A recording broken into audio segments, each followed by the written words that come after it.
നമസ്കാരം. തിരുവല്ല മീഡിയ വാർത്തകളിലേക്ക് സ്വാഗതം.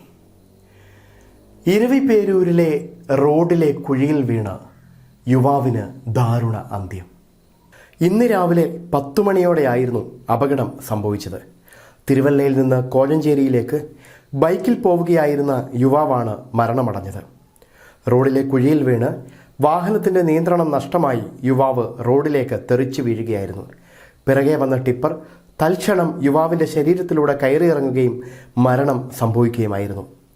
പ്രവാസിയായ യുവാവ് കഴിഞ്ഞ ആഴ്ചയാണ് നാട്ടിലെത്തിയത്. 2 വയസ്സുള്ള മകളുണ്ട്. മൃതദേഹം തിരുവല്ലയിലെ സ്വകാര്യ ആശുപത്രി മോർച്ചറിയിൽ സൂക്ഷിച്ചിരിക്കുകയാണ്. പ്രിയപ്പെട്ടവരെ, നിങ്ങൾ എന്നോട് ക്ഷമിക്കണം. ഇത്തരത്തിലൊരു സംഭവം നടന്നിട്ടില്ല.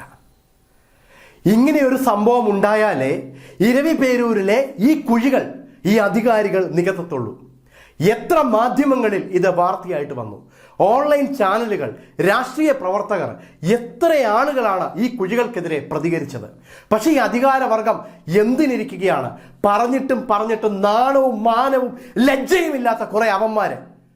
ഈ വാഹന കുഴിയിൽ വീണ് ആരെങ്കിലും മരിച്ചാൽ അവരുടെ വീട്ടുകാർക്ക് മാത്രമാണ് നഷ്ടം. മരിച്ചാൽ മാത്രമേ നിങ്ങൾ പഠിക്കത്തുള്ളൂ, മരിച്ചാൽ മാത്രമേ നിങ്ങൾ എന്തെങ്കിലും ചെയ്യത്തുള്ളൂ. ദയവ് ചെയ്ത് ഞാനിവിടെ പറഞ്ഞതുപോലുള്ള ഇത്തരം ഒരു വാർത്ത ഉണ്ടാകാതിരിക്കട്ടെ എന്ന് സർവശക്തനോട് പ്രാർത്ഥിച്ചുകൊണ്ട് നിർത്തട്ടെ.